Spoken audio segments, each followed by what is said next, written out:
¿Cómo están, chicos? Muy buen día, vamos a empezar a transmitir.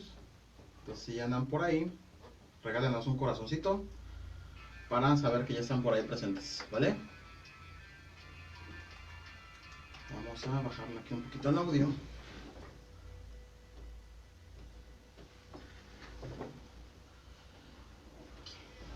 Tú me das la señal. ¿Qué pusiste, rolita? Hola a todos, ya váyanse conectando, por favor, chicos. Vamos a empezar.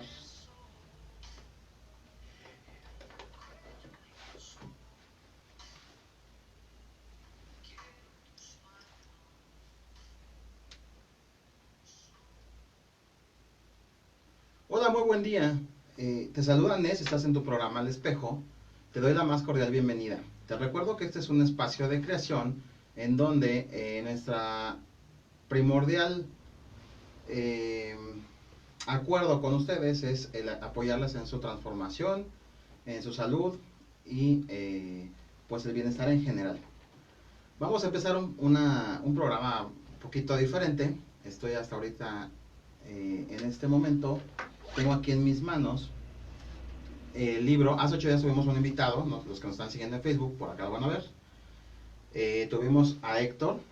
En la semana fuimos por ahí a la presentación de su libro, muy muy lindo todo, la verdad es que espectacular eh, las personas que lo asisten y todo su equipo, la atención espectacular y nos regaló un libro, muchas gracias, ya lo estoy leyendo. Ese era como parte de los anuncios parroquiales. Por otro lado, les comento que a mediados finales de septiembre vamos a retomar por ahí la cuestión de entrenamientos transformacionales. Para quien no tiene alguna referencia, hablamos de coaching, hablamos de toda la cuestión emocional en unos talleres que Lupita y yo damos. Están cordialmente invitados. Más adelante les daremos ya el detalle de fechas y lugar. Si alguien requiere la información, ya saben que pueden mandar sus mensajitos, ya sea vía Facebook, llamaditas aquí a la cabina o a un WhatsApp que es 55 34 61 165. Por otro lado, también el fin de semana estuvimos por allá por la Maraca, el evento que les habíamos comentado de nuestro amigo Ernesto, que nos comparte por ahí promociones y todo. Anduvimos por ahí el sabadito, también bastante lindo. Esos eventos que se hacen regularmente son en apoyo a fundaciones. Todos los que están jugando un proceso saben a qué me refiero. Hola, ya empezaron a llegar más por ahí.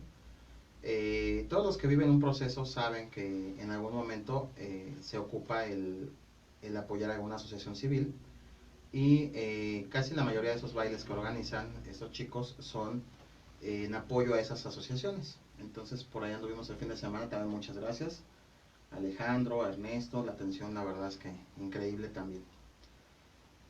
Bueno, el día de hoy vamos a platicar de un tema bastante general, pero también bastante recurrente. Eh, y bueno, según estadísticas, es una de las principales causas de muerte y de discapacidad en México, en los países en donde hay mayor desarrollo urbano. Entonces, por aquí tengo unas estadísticas que les voy a compartir, en donde nos habla que el 25% de las muertes en personas menores a 60 años son una consecuencia de cuestiones coronarias. Esta enfermedad es muy común, como les decía, en las ciudades ya desarrolladas, precisamente por los hábitos que tenemos aquí. Eh, ya sea desde la alimentación, todo el consumo de sodio en toda la comida con tanto conservador que consumimos, las bebidas y todo lo que comemos a diario. El consumo del alcohol, el tabaquismo, y aunado a todo eso, bueno, la poca actividad física a la que acostumbramos todos los días. Entonces, el problema, digo, sí es grave en adultos, pero también el tema es que, pues que también en jóvenes, en personas muy jovencitas, se está incrementando esas cifras.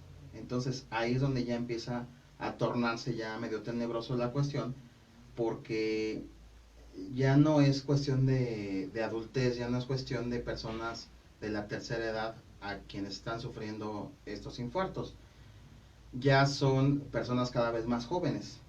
Entonces, el índice de mortandad está más o menos estimado, según las cifras que yo leí de Organización Mundial de la Salud, en donde es un 55% hombres versus 45% mujeres. Pero esas cifras respecto a la cuestión del corazón y de los ataques ocupan el 83%, 83.5% en hombres y el 76.8% en mujeres. Imagínense que todas estas muertes son a causa de fallas en el corazón. La verdad es que las cifras sí me impactaron, están bastante altas. No pensé que fuera así, ¿no? Más adelante la especialista nos va a comentar ya como a detalle de qué se trata todo esto, de qué va, los conceptos ya específicos. Yo simplemente les estoy dando como una introducción, ¿no?, hacia el tema. Y bueno, aquí lo principal es que se requiere como ciudad, lejos de, de combatir, se requiere programas para disminuir el impacto, ¿no?, de esas enfermedades cardiovasculares. Ahorita vamos a enlazar. Ok, vamos a enlazar con Lupita. ¿Ya estás aquí? Y nos va a compartir. Ella, por si ustedes no lo recuerdan, ella es enfermera de profesión. Ella nos va a compartir un poquito más acerca de a detalle lo que es la enfermera. Ok, en cuanto la tengas, por favor, me dices.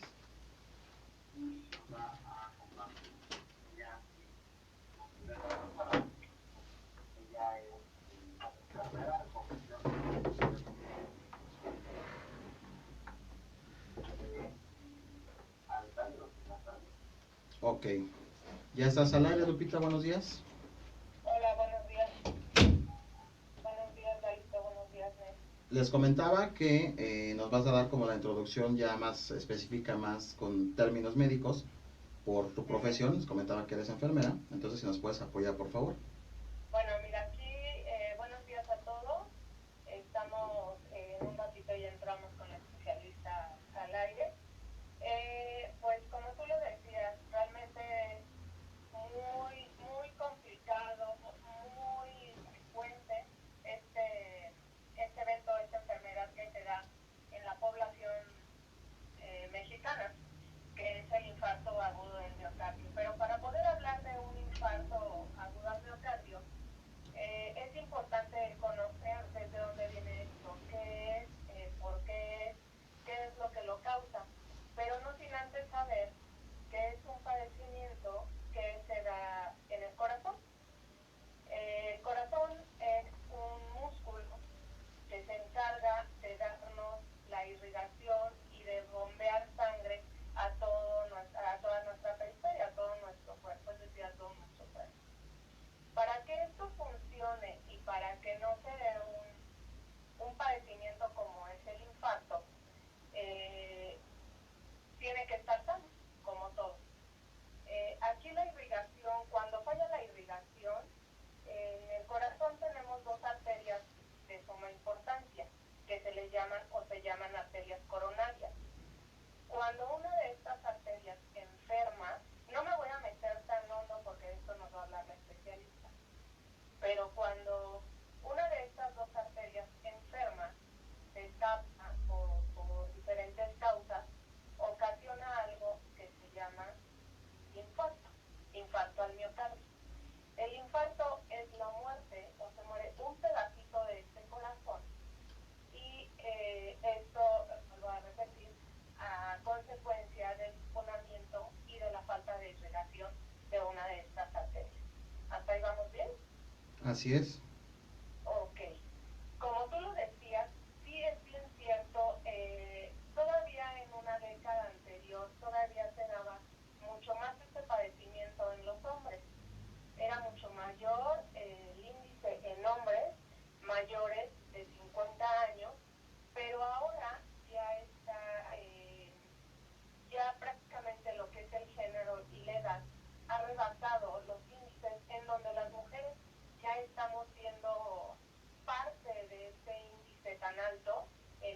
infarto, lo que es el infarto o enfermedades cardíacas, dentro de las enfermedades cardíacas, la mujer también ya está siendo pues incluida, ¿no?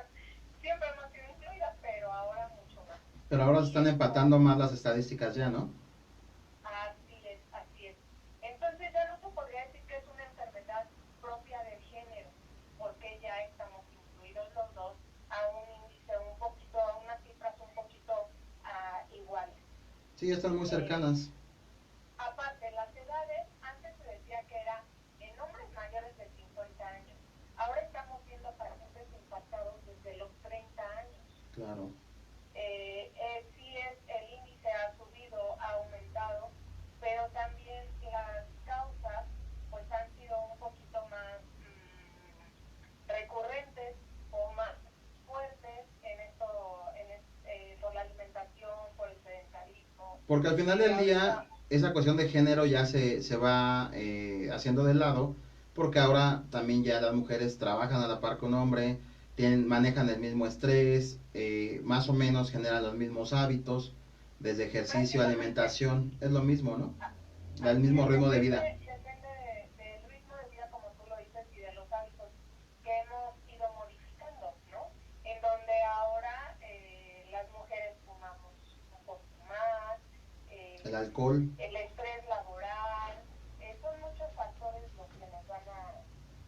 que nos van a llevar a estas enfermedades cardíacas, siendo el infarto una de las principales. Para esto, como yo les decía, lo primordial es el cuidado, es la prevención. ¿Desde dónde tenemos que prevenir? Pues bueno, desde nuestra alimentación, desde nuestro ejercicio, desde el cuidado integral de nuestra persona.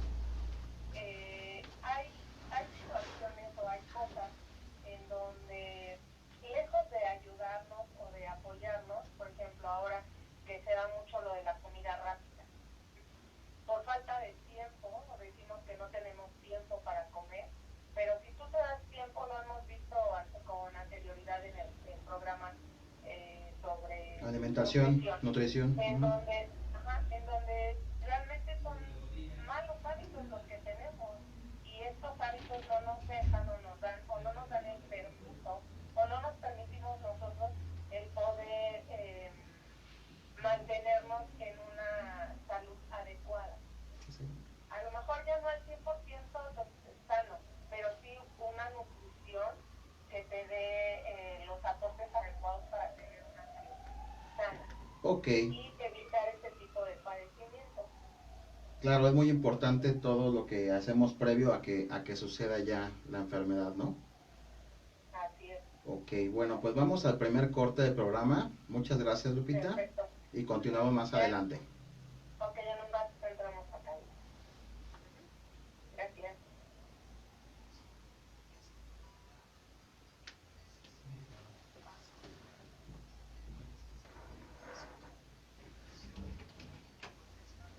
Hola, buen día. ¿Cómo estás?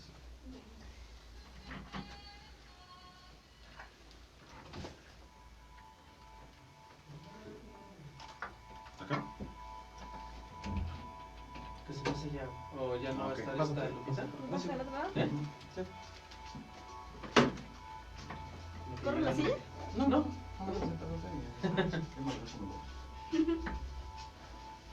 En cuanto me digas, continuamos, Florito. ¿Sí? Ok. Sí. ¿Cómo estás? Qué bueno, bienvenida. Gracias, perdón por el retraso. Sí, un poquito. ¿Sí está complejo, no? Ok, ya estás aquí. Ya estás aquí. Mira, ahorita fuera del aire, bueno, estamos transmitiendo por ahí en vivo. ¿Está cansada? Sí, está cansada. Vamos a correr un poquito. Hablamos un poquito de la introducción. Lupita dio una introducción de a ver. Ahí estás. Dio una introducción ya como cuestión ya más específica de como especialista de la salud, ¿no? Sí. Entonces, yo di una introducción, un poquito de estadísticas. ¿Venías escuchándolo? No. Ah, ok. Sí, para no repetirte algo que ya has oído. Sí. Yo hablé un poquito de estadísticas acerca de que ya la cuestión de género ya no es como tan relevante, porque las cuestiones ya de estrés, de consumos, de dietas y de todo lo que vivimos ya es muy común, ¿no? Entonces, ay, disculpe, vamos a ver la fiesta.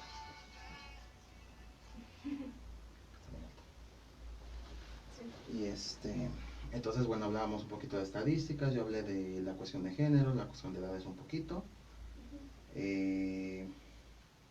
Y bueno, que todo esto, pues sobre todo requiere la prevención, ¿no? Es lejos de la corrección, pues es prevención. Así es. Y ella, bueno, dio el antecedente acerca ya, te digo, como un poquito más médico, acerca de lo que es las arterias y algo así, pero muy, muy a grosso modo para ya que tú tengas la oportunidad de explicarlo muy bien, ¿sale? Entonces, empezamos con tu presentación. Sí. Y a partir de ahí, pues empezamos ya con antecedentes o conceptos, lo que tú nos quieras compartir, ¿vale? Sí. Entonces nada más ahorita esperamos, ya andan por ahí. Saludos, chicos, buen día, los que andan por ahí conectados. Ya nos agarraron aquí en la producción. Y esperamos a Guadalito que nos dé la entrada. Los audífonos solamente si los quieres ocupar para ver cómo te escuchas, y si no, está perfecto. Sí. Que seas, no, porque me pongo más nervioso. Sí. Relájate, estás muy tenso. Es platicadito, sin tecnicismos, ¿no? Si se puede. Sí, sí, Que sí, la entiendo. gente nos pueda, bueno, incluyéndome, ¿no? Ok, muy buenos días a los que se acaban de integrar a la transmisión. Les recuerdo que transmitimos en vivo por Go Radio y también tenemos Facebook Live.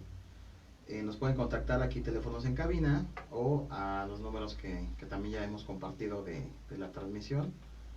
Mensajitos por Facebook o al 55 34 61 165.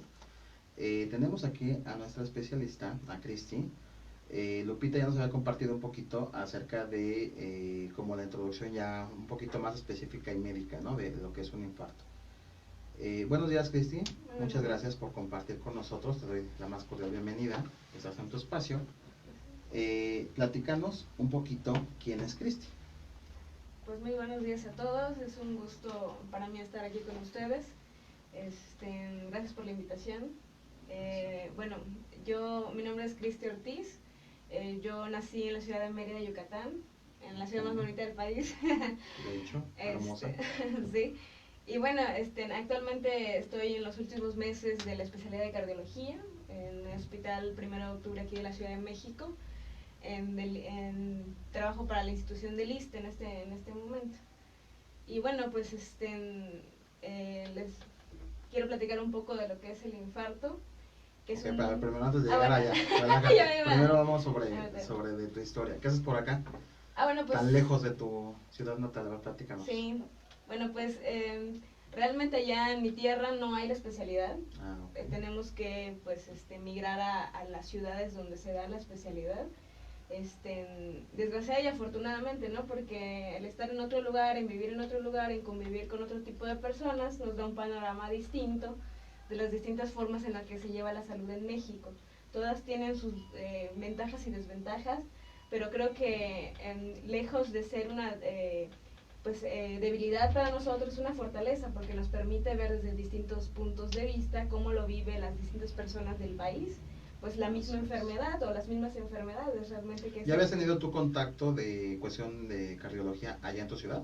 Sí, hay cardiología en los hospitales, pero no hay la formación para la especialidad. Ok. Hay servicio, más no la formación. Exactamente. Pues mira, yo tengo familiares médicos que o están en proceso de, y la verdad es que yo sí siempre les reconozco, porque siempre que yo las veo a este par de loquillas, toda la vida traen libros en la mano. Sí, sí, sí. Y si estamos en un convivio, traen libros. Y si estamos en una fiesta, traen libros. Y si estamos en donde estemos, siempre traen un libro en la mano. La verdad es que también el migrar a otras ciudades es bien complicado para la cuestión personal, creo. Entonces es donde, híjole, creo que sí, es para valientes esa carrera. Sí, así es. Sí, es mucho sacrificio en ese sentido, pero bueno, la verdad es que nos llevamos muchas satisfacciones en el transcurso de nuestra carrera. Ok, ¿y por qué la Ciudad de México? Digo, entiendo que sí, médicamente creo que es de las más importantes, pero hay otras ciudades que también creo que son en cuestión de salud bastante interesantes. ¿Por qué la Ciudad de México?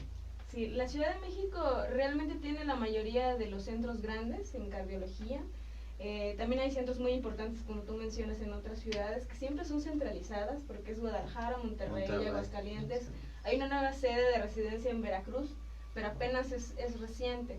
Entonces todo está centralizado, más bien. Entonces aquí en la Ciudad de México es donde están la mayoría de las sedes, y las sedes más grandes, y pues los que tienen más experiencia, que para nosotros es muy importante, puesto que los doctores que nos dan clase, que nos dan en nuestra formación a lo largo de los 3 años que es cardiología y 2 de medicina interna, también hice un año aquí de medicina interna.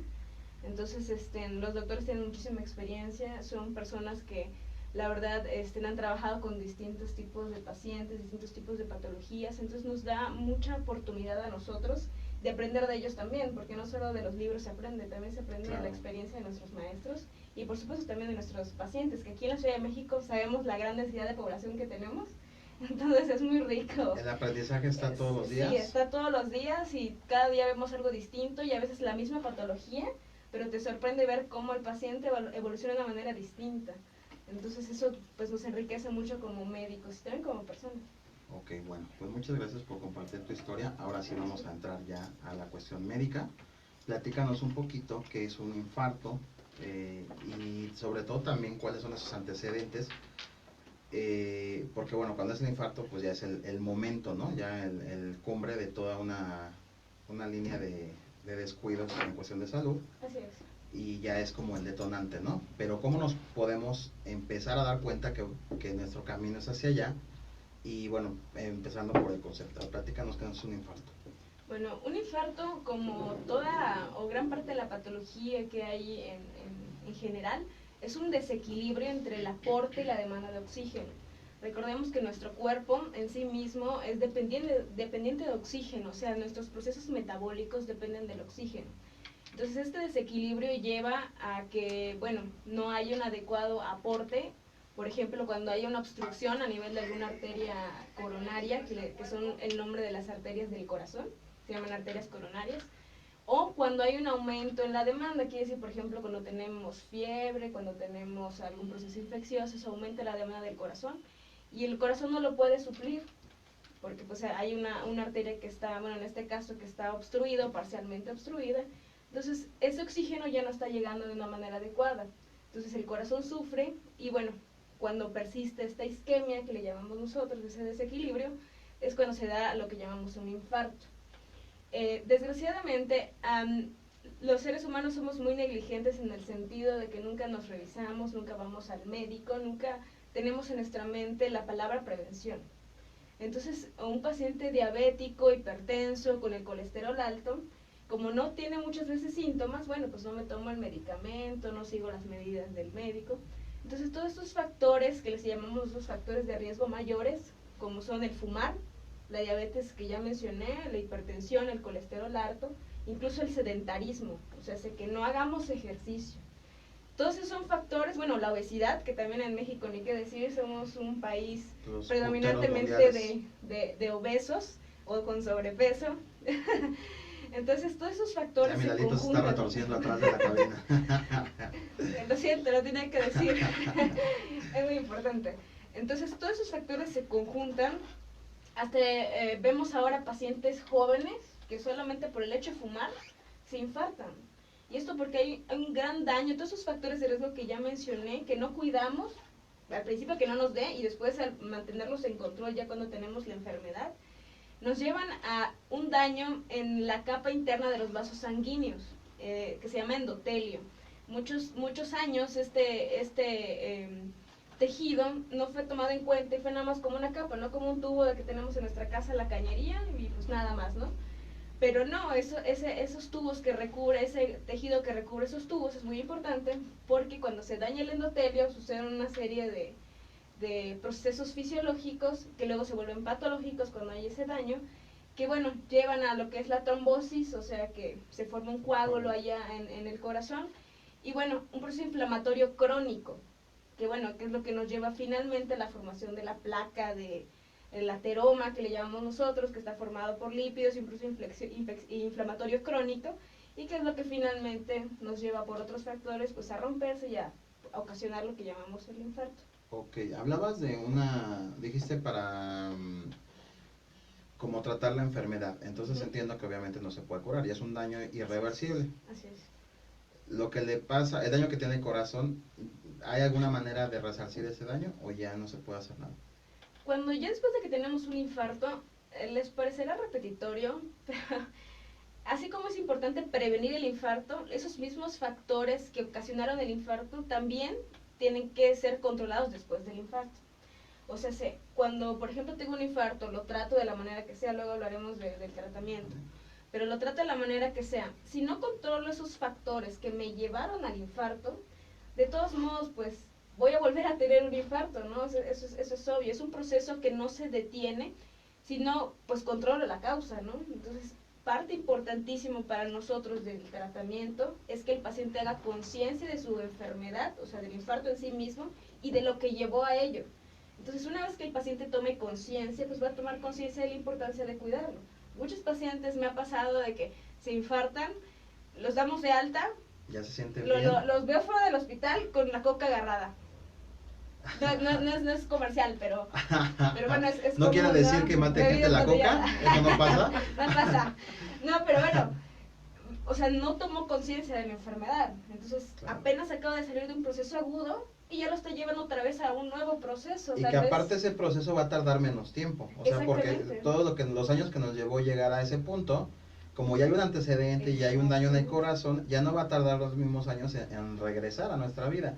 Va a tardar, no sé la cifra, pero supongo yo que es un tiempo más reducido de lo que tardó la primera vez. Y no solo es un tiempo más reducido como tú mencionas, sino también a una peor calidad de vida para el paciente.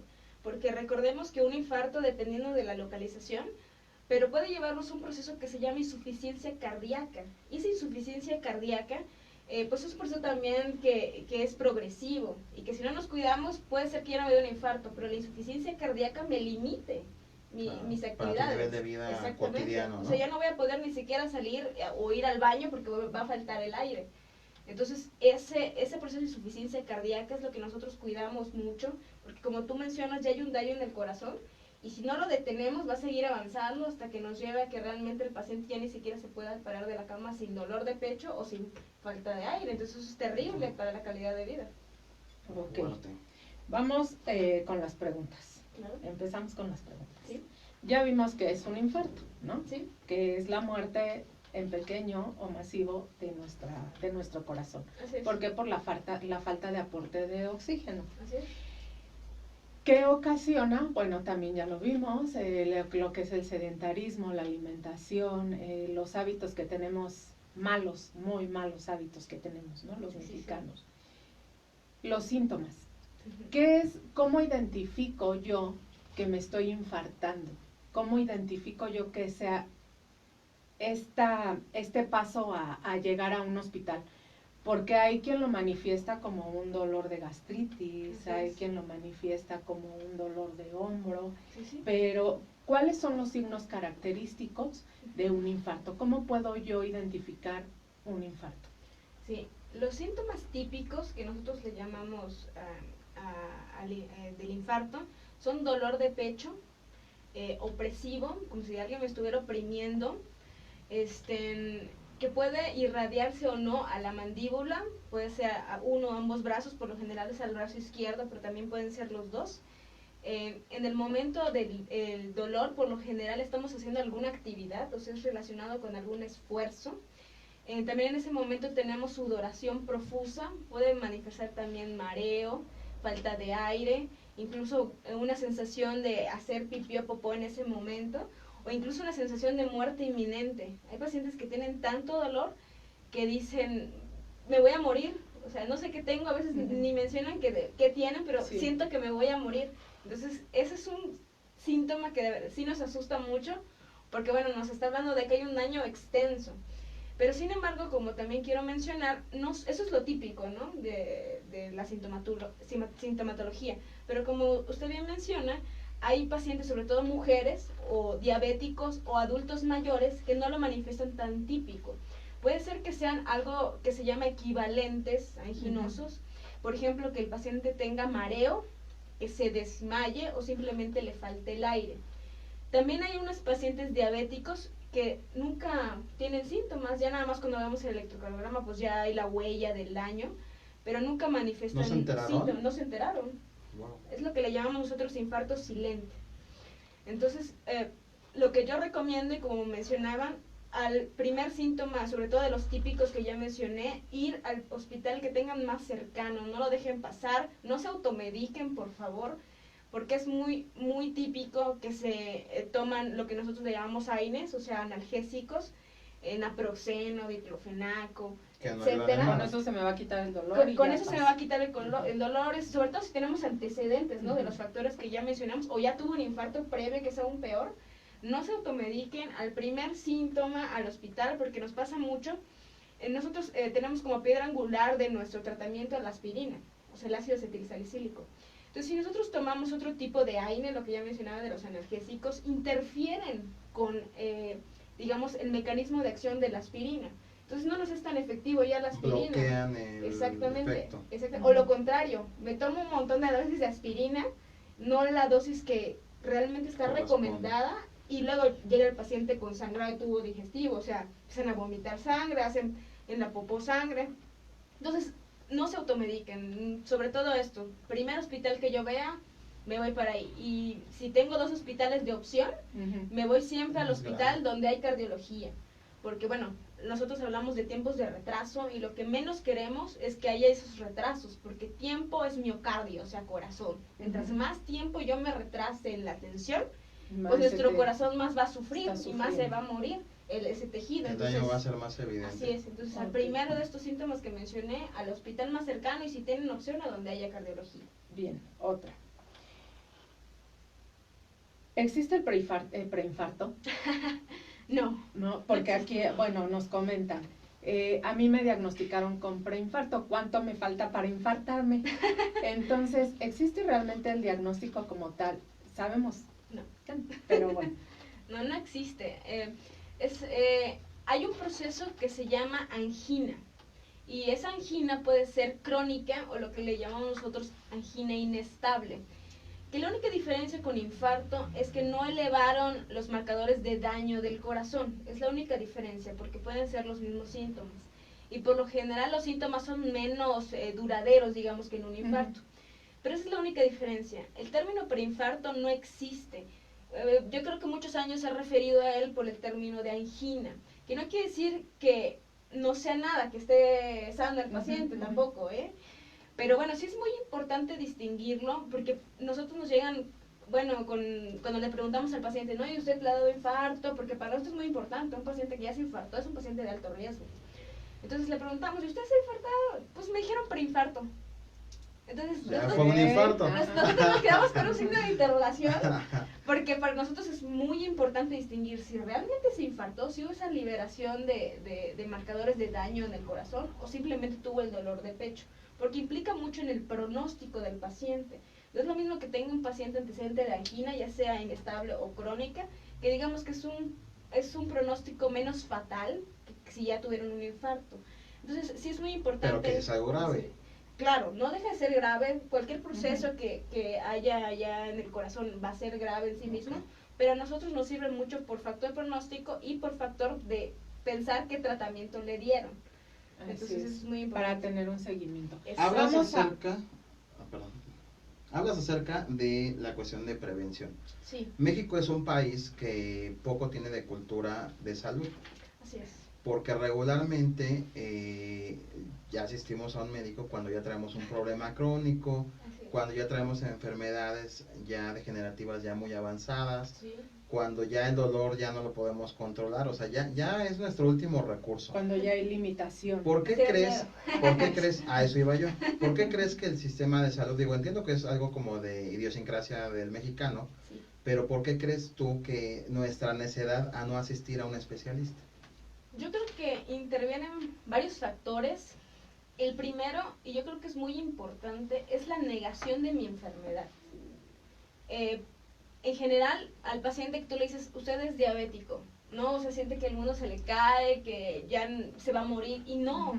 Incluso para los procesos de cáncer, actualmente, que tener un diagnóstico de cáncer no quiere decir que te vas a morir. Significa que tienes algo ahí que necesita ser tratado. Y es lo mismo con los problemas del corazón. Si yo, bueno, o los factores de riesgo, ¿no? Para ello. Si a mí me identifican una enfermedad, es más fácil para mí decir, no la tengo. ¿Usted es diabético? negación, No. O sea, es súper común.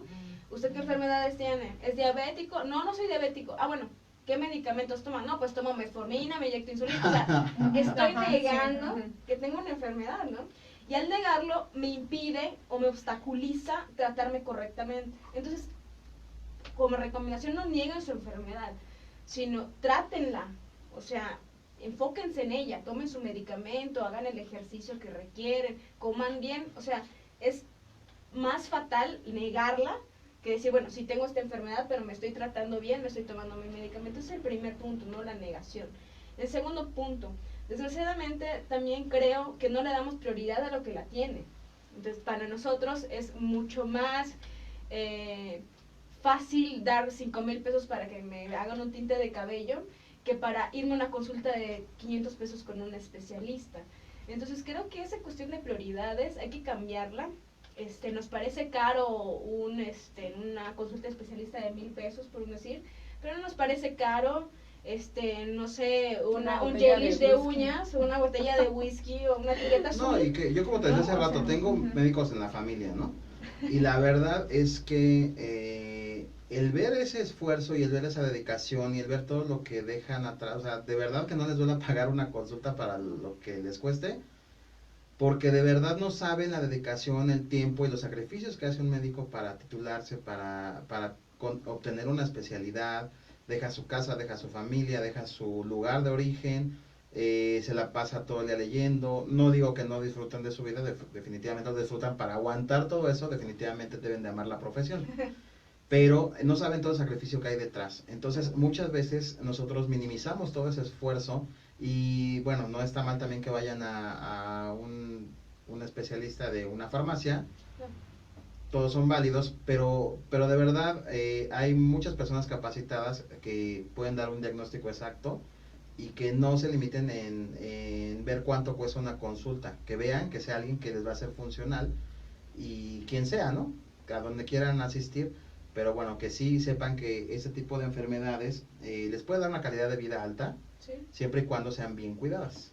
Así es. ¿Cuándo tengo que ir yo al cardiólogo? ¿Cuándo sé que requiero un cardiólogo y no un médico general? Porque a lo mejor yo voy a la consulta a una farmacia. Un médico general. En donde aquí me están diagnosticando, vuelvo, ¿no? Usted tiene un preinfarto y cuídese y haga esto y ya, se acabó. Y ahí lo dejan. Les dan sus medicamentos y se van con su tratamiento. Pero ¿cuándo sé yo, entonces, sí, que tengo que recurrir al especialista? Ya cuando sienta esta necesidad inminente de que me estoy muriendo y ya no puedo, ¿es cuando corro al especialista o cuándo? Bueno, mi recomendación, nosotros tenemos una serie de test, digámoslo así, que nos dan un riesgo previo de cualquier paciente. O sea, ¿qué riesgo tengo yo, Cristi, para infartarme a 10 años, ¿no? Hay que tomar en cuenta que todos los pacientes masculinos arriba de 40, 45 años requerirían de una evaluación, sobre todo si tienen síntomas. En las mujeres nos protegen un poquito más las hormonas, eso es cierto. Pero si yo soy diabético desde los 30 años, soy gordito, no hago ejercicio y ya tengo varios factores de riesgo acumulados, mi recomendación es al menos ir a visitar a un cardiólogo, o sea, especialista, desde ahí. No importa la edad que tenga, pero si tengo muchos factores, o mi papá, mi abuelito, se murieron jóvenes de infarto, y yo tengo todos esos factores. ¿Incrementa la posibilidad? Exactamente, sí, definitivamente. Entonces, un cardiólogo siempre va a ser necesario. Si ya el cardiólogo nos dice, pues bueno, pese a tus factores, estás bien controlado, no tienes ningún problema, bueno, las citas se podrán abrir a 2 o 3 años. Ok. Pero bueno, mi recomendación es siempre... Un médico general podría, bueno, a lo mejor no podría dar un diagnóstico como tan acertado, pero creo que por ética tendría que acercarlos hacia un especialista. Si ve como las posibilidades, hay que acercarlos a un especialista. Ok, Cristi. Vamos a otro corte y regresamos.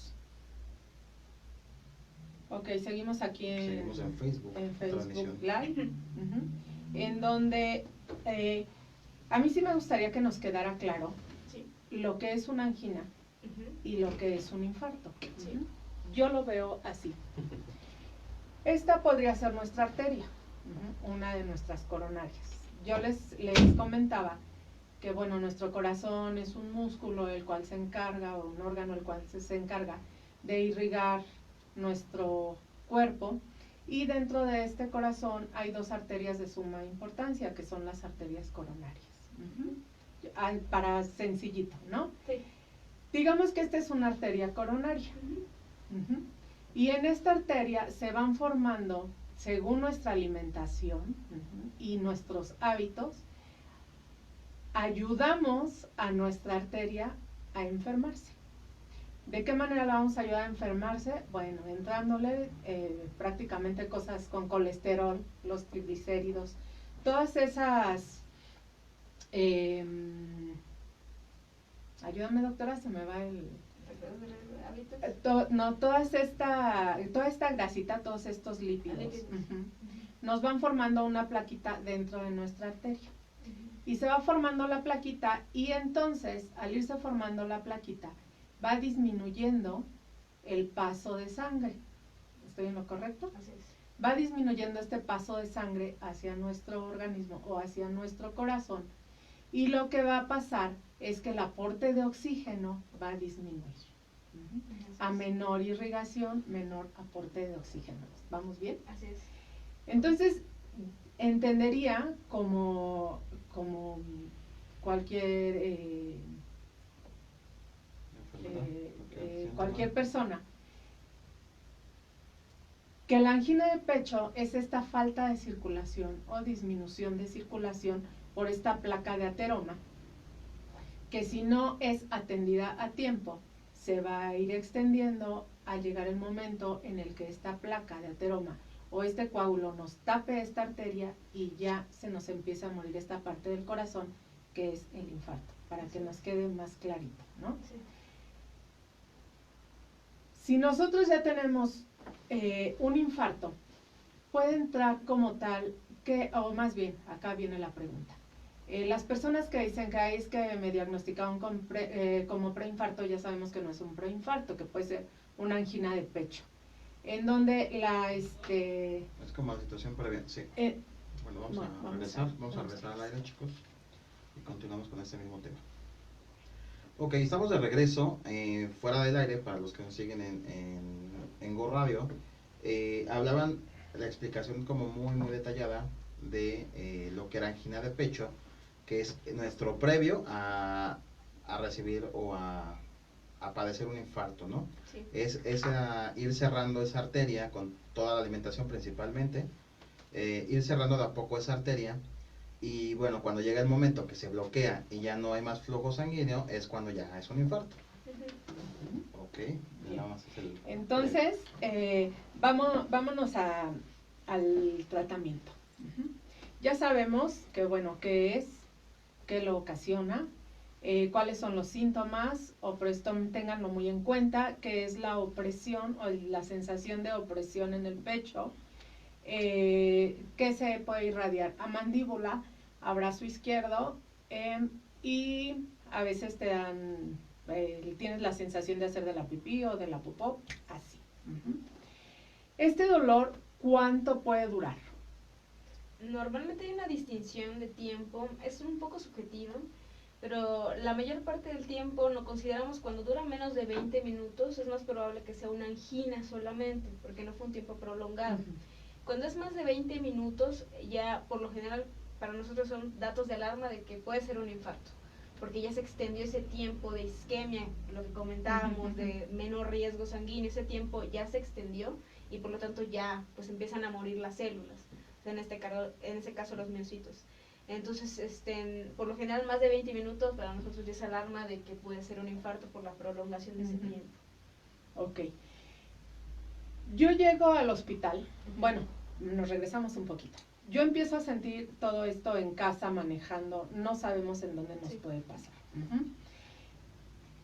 Si lo presentamos, decimos, tómese una aspirina, porque se ha visto, ¿no? De que si sientes estos síntomas, tómate una aspirina. ¿Qué tan válido es esto? ¿O realmente llegas al hospital a recibir tu tratamiento como tal? Sí, realmente como yo comentaba previamente, nunca va a estar indicado por nosotros la premedicación, o sea, que se automedique el paciente. Porque sucede muchas veces que a veces se toma aspirina, pero no sabemos cuánto. Sí. Entonces, pasa mucho que primero va a un hospital, le dijeron, no, es una gastritis, ¿no? Pero el paciente decidía tomar una aspirina. Luego va a otro hospital, no, pues se toma otra aspirina y así llega con dosis de quién sabe cuánto. Y pues nosotros como cardiólogos necesitamos una dosis para hacer ciertos procedimientos. Entonces ya no sabemos si darle más o ya no darle o cuánto le dieron. Entonces nunca está indicado de verdad que se automediquen. Preferimos que lleguen así en virgen al hospital, o sea, que no se hayan tomado nada, simplemente que pues le corran nada más a llegar, pero que no se tome nada hasta que nosotros lo valoremos, porque luego empiezan a vomitar sangre y demás por las altas dosis de aspirina que ya se toman en todo su recorrer del dolor. Y ya no va a ser el infarto, sino sí, ya exacto, una sagrada diferentes. o distintos AINES, como comentábamos, ¿no? Diclofenaco, que la proxen, no. O sea, de verdad no se tome nada sin que un médico les indique. Entonces yo no recomiendo que se tome nada, corran nada más al hospital para que se les valore, se les toma un electrocardiograma y estudios de sangre y nosotros pues ya procedamos al tratamiento. Ok, aquí entra, tiene un poquito más de una década en donde entra aquí a México lo que es el código infarto, Así es. o a la República Mexicana, ya en diferentes estados. Sí. ¿Qué es el código infarto? ¿Qué es, o sea, viene aquí ya dentro para poder tratar a un paciente con infarto? ¿Ustedes cómo manejan este código infarto? El código infarto se implementó con la idea de que se optimicen tiempos. Como comentábamos, para nosotros tiempo es miocardio. Sí. Mientras sea un tratamiento más rápido, podemos salvar más parte del corazón. Mientras más parte del corazón se muera, vamos a tener más síntomas posteriores, aunque se resuelva el infarto en ese momento.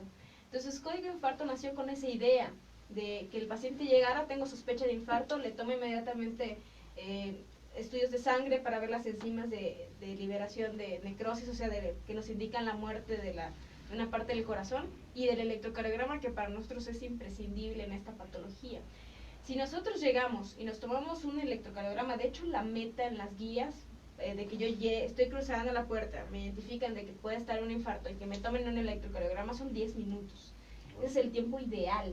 Entonces, bueno, la mayor parte del tiempo no es así, pero con esa idea se creó Código Infarto para disminuir esos tiempos. Tengo sospecha, electrocardiograma. ¿Por qué? Porque incluso es más importante el tiempo del electrocardiograma que incluso que me salgan las enzimas, o sea, los estudios de sangre, los resultados de los estudios de sangre. Porque si yo veo en el electrocardiograma que está elevado el segmento CT, o sea, que hay cambios, digamos, en el electrocardiograma que nos indican que es un infarto agudo, lo que le llamamos nosotros con elevación del segmento CT, no me espero a ver esas enzimas. Está entrando a tratamiento en ese momento. Ahorita vamos a hablar, creo, de las distintas formas de tratamiento. Pero pues con esa idea se creó Código Infarto. Eso es en el estado ideal. Sí. En un hospital promedio en México, ¿cuál es la cifra real de tiempo? Uy, hicimos un estudio, bueno, un compañero nuestro hizo un estudio ahí de los tiempos y casi duplicamos o triplicamos ese tiempo. Y mucho tiene que ver también con la carga de trabajo de urgencias. Y no estoy hablando de que sea culpa de los médicos urgenciólogos o los médicos del triage, sino que simplemente la población malentiende el término urgencia. Entonces, por un paciente, bueno, y ya han saltado en las redes sociales últimamente un video ahí de una paciente ahí quejándose que lleva mucho tiempo esperando y demás. Sí, con un rasguño. Bueno, eso nos limita mucho a nosotros, nos llevamos mucho tiempo en explicarle al paciente que no es una urgencia una gripa, que no es una urgencia incluso una diarrea que no cause deshidratación, etcétera. Porque es O de paciente urgencia que para está- el paciente, pero desde la perspectiva del paciente. Es una urgencia sentida, le llamamos nosotros. Ujú. ¿no? Nosotros queremos que lleguemos y sea una atención inmediata, aunque traigamos un dedo hinchado, ¿no? Exacto. Entonces, bueno, si no mal recuerdo, en urgencias yo he visto que hay como carteles, ¿no? Que como semáforos en donde identificas qué tipo de La urgencia. prioridad. Aunque los pacientes que llegan, que acaban de llegar y que, digo, todos llegan con dolor, todos llegan con alguna situación, pero que siempre se están quejando de esos semáforos que porque los dejan al último, que porque no los pasan, porque bla, bla, bla. Pero al final del día, bueno, sí hay que priorizar, ¿no? Exactamente. Y para nosotros es muy importante que la población en general entienda eso también.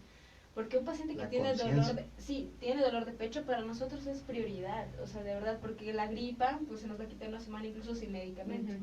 Pero un infarto puede ser la diferencia entre la vida y la muerte, ese tiempo que estamos haciendo esperar a otro paciente. Entonces, sí, de verdad que necesitamos mucha conciencia de la población acerca de qué es una urgencia y qué es una emergencia. Realmente una emergencia, si un paciente llega con un hueso fuera, también es una emergencia, hay que tratarlo porque pues tiene un alto riesgo de infección, y lo mismo con un infarto. De manera personal, me pasó que mi papá también una pancreatitis aguda, se quedó 5 horas esperando en urgencias por ese tipo de situaciones y terminó un mes en la terapia intensiva. Entonces es otra situación, pero pongo un punto similar al del infarto, un paciente infartándose ahí con dolor de pecho y otro paciente reclamando que no la han visto porque llegó por gripa. O sea, de verdad necesitamos mucha conciencia de la población acerca de esos Empatía, tiempos. ¿no? Con Empatía. nuestros semejantes, porque siempre estamos en el solo yo importo y los demás pasan a segundo término y me vale, ¿no? O sea, al final del día quiero la atención para mí. ¿Y qué pasa con toda esa gente que de verdad requiere una atención? Pero incluso hasta, aquí sí puedo incluir, o me puedo incluir hasta como el personal de la salud, ¿no? En donde a veces andas papaloteando y te dice, señorita, me duele el pecho. Sí, ahorita. Señorita, me duele. Sí, ahorita. Sí, ya le dije que ahorita vienen, ¿no? Entonces, esa parte de empatía, como decíamos, del ponernos en el lugar del otro, Sí. porque nunca sabemos cuándo vamos a estar ahí. Ojalá que nunca se nos presente una situación así, pero nunca sabemos cuándo realmente vas a necesitar del apoyo de otros. Y desde que tú veas, si tú estás sentado en una sala de urgencias y ves que llegan pacientes, uno de los signos inminentes es el que te lleves la mano totalmente al pecho. Y te vayas o te inclines hacia el frente. Ese es uno de los signos en donde estamos viendo que no nada más lo está haciendo porque ahí se está haciendo y quiere que lo atiendan rápido, sino ves tú la palidez, la sudoración y esa mano en el pecho. Sé tú uno de los primeros en decir, señorita, el señor requiere atención rápida. Así es. Ujú. Así es. Porque posiblemente lo tuyo puede esperar. La Entonces, urgencia pues, de personal no es la misma urgencia para todos, así que por favor vamos a ser un poquito empáticos. Bueno, el tiempo se está terminando, por ahí quedan unos temas ahí al aire que ahorita posiblemente los podamos finalizar. vamos en las para redes. rápido. Estábamos en tratamiento. Cuando llegas con código infarto, entonces valoran por electrocardiograma tus tomas de muestras de laboratorio, te diagnostican y entonces Pues hay dos estrategias, una que es el cateterismo, que es el ideal en casos Ujú. de infartos con elevación del segmento CT, o algo que le llamamos trombolisis, que es la farmacológica. Ambas depende del tiempo. Si tenemos una más que otra, la prioridad sería en el cateterismo, pero si no tengo en algún centro de salud, estoy muy lejos de un centro donde haya sala de hemodinámica, incluso la trombolisis salva vidas, entonces no tengan miedo a la trombolisis, una trombolisis bien hecha y salva el mismo número de vidas que incluso el cateterismo si se hacen en tiempos adecuados. Ok, Cristi. Pues el tiempo aquí es muy, se nos va muy rápido. Continuamos, no sé si tengas un poquito de tiempo, continuamos en línea. Y pues te agradecemos, te damos las gracias por haber estado aquí en cabina. Este es el programa El Espejo. Yo soy ¿Dónde te María. podemos encontrar antes de que te vayas? Ah, ¿Dónde te sí. podemos encontrar para cualquier consulta? Sí, bueno, en este momento Pues mi prioridad es el hospital, como ya mencioné, pero bueno, pueden encontrarme si tienen alguna duda a mi email, que es cristiortiz711@gmail.com. Y bueno, ahí si tienen alguna duda, pues ya pues podemos contactarnos y pues ya vemos la posibilidad De atención. verlos. Así Bueno, es. pues muchas Ok. gracias Muchas por tu gracias, presencia. Cristi, por haber estado aquí. Nos vamos de la transmisión en vivo de Go Radio. Ok, nos vemos. Hay todavía un poquito de tiempo. Ok, seguimos con transmisión en Facebook. Continuamos y retomamos entonces. Ok. Vamos a los tratamientos. A ver, si quieres extender un poquito toda esa información. ¿Qué es la Sí. trombolisis? La trombolisis es aplicar un fármaco que lo que intenta es tratar de romper parte de ese coágulo que se formó en la arteria del corazón. Digamos que es un tratamiento de urgencia. El tratamiento definitivo ya se vuelve el cateterismo, que es destapar esa arteria del corazón mediante unos balones pequeñitos, o sea, como hablábamos hace rato de la obstrucción. Yo siempre les pongo el ejemplo de una cañería, ¿no? Entonces una cañería, el sarro la obstruye, ¿no? Y en este caso es la placa de ateroma, la placa de grafita que se forma, que ya hemos mencionado. Entonces, así como por ejemplo le echamos el sarrecida, pues también ese se vuelve el tratamiento trombolítico, ¿no? Tratar de deshacer parte que ya pueda pasar una partecita de esa sangre hacia la parte más distal de la lesión. Pero no es el definitivo. Entonces el definitivo es bueno, el cateterismo que ya mencionamos, que es con un balón tratar de abrir ese sarro y se pone una serie de mallitas como la malla ciclónica que vemos en los parques, pero para chiquita, que contenga y sostenga para que sostenga esa espacio. lesión exactamente y no se vuelva a tapar. ¿Qué pasa con los coágulos? ¿Se deshacen totalmente con el medicamento o hay No. posibilidad de que se vayan hacia algún órgano? Sí hay posibilidad de que vayan a algún órgano, incluso que se vayan a distal. Recuerden que las arterias del corazón, como cualquier otra arteria en el cuerpo, van de más grandes y terminan en chiquitititas. Entonces sí hay posibilidad de que ese coágulo se deshaga y se vuelvan coágulos muy chiquitos y se vayan a la parte distal. Pero en ese momento de la urgencia lo que nos importa es abrir la arteria grande y tratar de llevar la mayor parte de la sangre y por lo tanto de oxígeno. Seguir la jerarquía, ¿no? De Exactamente. las... Pero sí existe la posibilidad. Obviamente también tiene complicaciones, como creo que también vamos a mencionar, ese tratamiento trombolítico, pero siempre ver un equilibrio, ¿no? Entonces para nosotros la prioridad siempre va a ser la vida. Sí. Entonces para la vida necesitamos realizar ese, puede tener algunas complicaciones, sobre todo de sangrado a cualquier nivel, pues por la naturaleza del mismo fármaco, pero para nosotros la prioridad es la vida. Y también el cateterismo, al ser un procedimiento invasivo, obviamente también tiene riesgos, no solo la trombolisis. Pero bueno, para nosotros la prioridad es la vida y por lo tanto los tiempos. Muy bien. Después de un cateterismo ya como tratamiento, como tal, ¿qué requiere el paciente? Requiere una serie de fármacos que no se pueden suspender, porque recuerden que es un cuerpo extraño, una arteria del corazón. Entonces hay unos fármacos que damos posteriormente, aspirina y algún inhibidor ahí de la función plaquetaria. Entonces esos fármacos no se pueden suspender porque muchas veces la suspensión significa que ese stent que le pusimos se tape. Entonces tengamos ya un infarto, pero ahora ya pues porque el stent se tapó. Entonces esa serie son muchos medicamentos. Ahorita, bueno, hay muchos pacientes que tienen ideas de que tomo muchos fármacos. O sea, no puede ser que me voy suspendiendo estos porque son muchos, Sí. ¿no? Pero quiero decirles a los pacientes que no se suspendan los fármacos que les damos, porque si bien sí son muchos, la verdad es que sí lo son, pacientes infartados tienen polifarmacia por definición, todos son necesarios para algo, sobre todo para prevenir un nuevo infarto, que es nuestra prioridad en este caso. Entonces no se suspende ningún fármaco y como mencionaba, esa es la parte farmacológica, ¿no? Que es importante. Pero también es importante el control de los factores de riesgo, que como comentábamos fueron los que llevaron al infarto. Si yo ya me hicieron cateterismo, pusieron un stent de última generación, precioso, liberador de fármacos, carísimo, de nada me va a servir si yo no cuido mi diabetes, si yo no cuido mi presión, si yo no cuido mi nivel de lípidos. ¿Por qué? Porque ese stent se va a volver a tapar. Es inevitable, claro. El proceso inflamatorio va a seguir. Entonces, no crean que nada más es cuestión de ponerles la mallita. No, es cuestión de cuidarme a mí mismo, para tomar que conciencia. no se vuelva a Así cerrar es. ese Y hacer un conducto. reajuste de hábitos.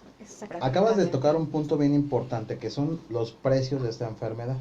Sí. Para un sistema público de salud es algo demasiado caro, que bueno, creo que sería como más factible invertir un poco en la prevención para evitar todos estos gastos, pero bueno, en este momento no es así. es muy caro de manera, tratarlo en un hospital público. Sí. De manera privada, me imagino que ha de ser súper, súper caro. ¿Hasta cuánto podría ser un precio que tendrías que solventar para curar este tipo de enfermedades? Varía mucho, y si bien es cierto que últimamente las aseguradoras pues han ayudado bastante a los pacientes a solventar ese tipo de gastos. Servicios de gastos médicos. Exactamente, los servicios de gastos médicos es muy variable, porque tiene un costo nada más el mismo cateterismo diagnóstico, o sea que yo introduzca la serie de catéteres que llegan al corazón, la introducción de medio de contraste, todo eso tiene un costo. Hasta el tratamiento de la lesión, que tiene que ver con cuántos balones utilice, qué tipo de balones, si es medicado, si no es medicado, el tipo de stent, cuántos stents, el tamaño del stent. Entonces, si es stent mecánico, metálico, perdón, sin fármaco o con fármaco, hay muchas generaciones de stents. Hay muchas variantes, pero variantes. Definitivamente es caro. Sí, porque no podemos saber antes de entrar. Así que sale mucho más barato, muchachos, el entrarle a la comida saludable y a la lechuga y al agua, que irse a un cateterismo, ¿no? Hasta vas a ahorrar. Hasta vas a ahorrar y te va a salir mucho más barato. Por ahí hay una pregunta que nos queda pendiente, que hablan acerca de las personas asmáticas. ¿El tratamiento es el mismo o hay alguna variante? No hay ninguna variante. Es lo mismo totalmente. El único detalle de los asmáticos depende de su grado de control, porque nosotros utilizamos mucho lo que son los beta bloqueadores, que es un tipo de fármaco que a nosotros nos ayuda mucho a disminuir esa frecuencia cardíaca.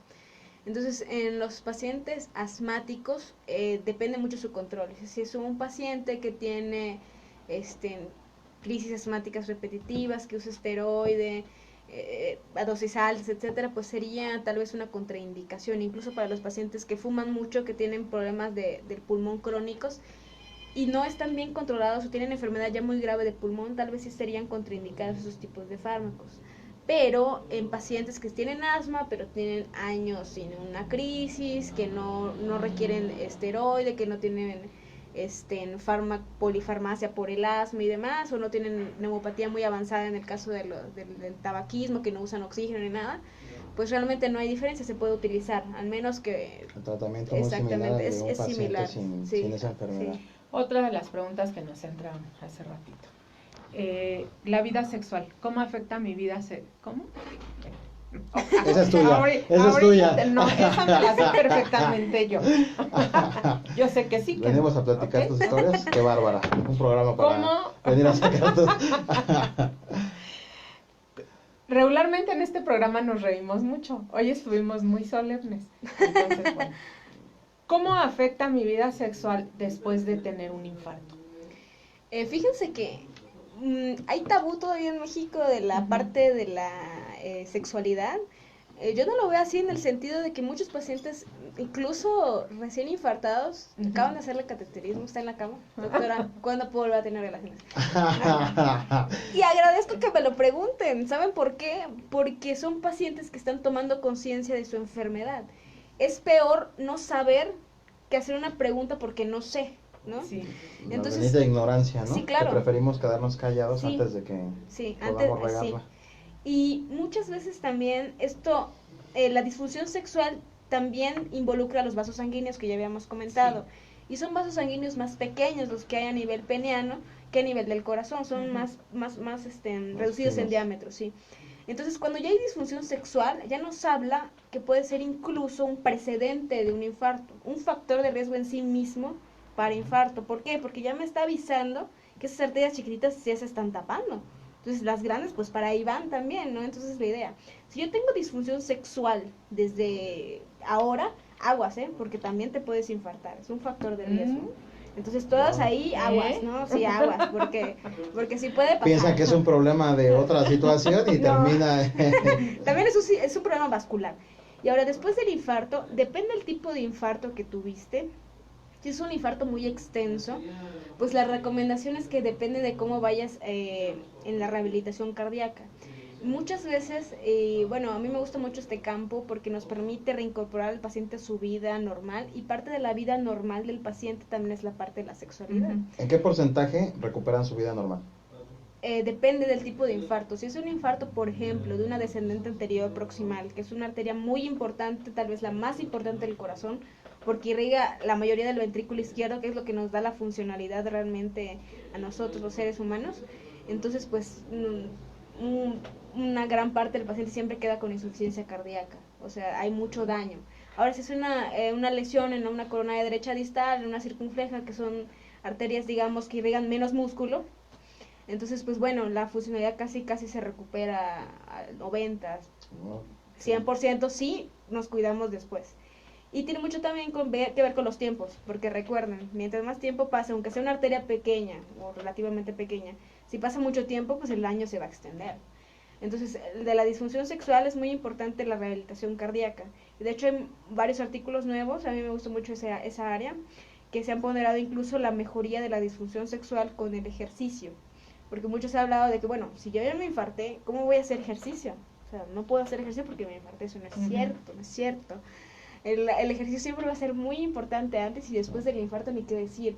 Pacientes que se han infartado que hacen maratones, y eso es porque, obviamente no va a correr maratón al día siguiente del infarto, ¿verdad? No, pero es gradual y empiezan con una condición física a partir de que sufrieron el infarto, y ya después lo toman como un modo de vida, ¿no? El ejercicio es esencial también incluso para la parte sexual, porque no solo nos da, digamos, mayor condición física para el acto, sino también cuando hacemos ejercicio se libera una serie de sustancias, la más importante se llama óxido nítrico, que nos ayuda mucho digamos, a que el vaso esté abierto, digamos, en condiciones donde el corazón requiere más oxigenación. Entonces, hacer ejercicio importa. Y la disfunción sexual, no se preocupen, si ustedes se cuidan, más o menos en promedio se calcula entre 3 o 4 meses que pueden regresar a su vida sexual normal, obviamente dependiendo de lo que ya comenté, pero bueno, no se asusten, sí lo van a poder hacer siempre y cuando se cuiden, y el ejercicio es esencial, vigilado obviamente. Y si no, nunca. Si no se cuidan, nunca. Ahí te va otro. Háganlo por sus esposos y esposas. Si no lo hacen por salud, háganlo por lo menos por el placer, muchachos. Ahí te va otra. Sí. Hablas de la disfunción sexual. ¿Sí? Pero ¿qué pasa cuando yo quiero tomar Viagra o tomo Viagra? No está contraindicado en cuestiones, digamos... Creo que se despertaron muchas cosas aquí. Ya será otro tema que más adelante la vamos a invitar nuevamente para que nos hable de toda la cuestión sexual. Sí, la verdad es que prefiero que me pregunten, a mí no me da pena contestar, porque es algo normal en el ser humano, o sea, es inherente. Entonces, en cuestión del Viagra, no es, muchachos, el tratamiento ideal, sépanlo, no es el tratamiento ideal el pago por evento. Va a ayudar como por única ocasión, pero no lo agarren como modo de vida. No. Ahí les encargo. Puedes hacer unas manualidades fabulosas. No, o sea, que pueden ayudar. Sin necesidad. No, lo ideal es un tratamiento crónico como todo. Así como la diabetes y la hipertensión, también la disfunción sexual es una enfermedad como cualquier otra.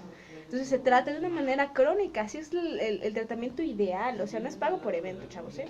Entonces, se puede tomar, de hecho, los cardiólogos los podemos indicar, no solo los urólogos, por el sentido de que también están involucrados los vasos sanguíneos, que nosotros pues tenemos cierta expertise en eso. Entonces, sí lo podemos utilizar, lo único que está contraindicado al mismo tiempo son los que llamamos los nitratos, por ejemplo, el isosorbide y demás. Y en algunos estudios del corazón también que se requiere este fármaco, no se puede usar al mismo tiempo porque causa una hipotensión bárbara y sostenida, entonces por eso no se pueden usar al mismo tiempo esos nitratos y los inhibidores de la fosfodiesterasa 4, que es el denafil y todo lo que tadalafil, etcétera. Pero no se asusten, aunque tuvieran un problema del corazón, si no usan nitratos lo pueden usar, pero pues vigilado, no pago por evento, muchachos. Bueno, pues creo que ahora sí ya vamos a partir, porque ya por aquí Lalito ya nos está haciendo caras feas. Entonces ya nos vamos a retirar. Muchas gracias a los que estuvieron por ahí conectados. Muchas gracias a todos los que nos escucharon. Nos vemos la siguiente semana con un tema igual de interesante que este. Y bueno, vamos a hacer la invitación para que más adelante, con todas estas preguntas que empezaron a surgir, vamos a armar otro programita para que nos visites nuevamente. Sí, por supuesto. Muchas gracias, Cristi, por haber estado aquí el día de hoy. Valoramos mucho la información que nos traes, porque sabemos que esta información no se queda aquí, sino que esta información va a servirle a cualquiera que nos pueda haber escuchado. Sí. La invitación abierta, reiterada, para cuando gustes con algún otro tema que podamos tocar. Y pues sí, bueno, nos despedimos. Nos pedimos. Gracias. Un Vale. gusto estar con ustedes y espero se repita. Yo encantada de venir, me encanta la cuestión de la prevención y creo que este tipo de programas ayudan mucho para la buena información de nuestra población, que para nosotros es esencial. Entonces yo encantada, cuando ustedes me inviten, yo estaré aquí. Muchas Ok, gracias. muchas gracias, nos Ya. retiramos. Pues sabes, estás en El Espejo, soy María González. Soy Ornés, Inés. y nos vemos Hola. el próximo martes a las 9 de la mañana. Ok, Muchas gracias. bye, Bye, tengan un excelente bye. día, bye.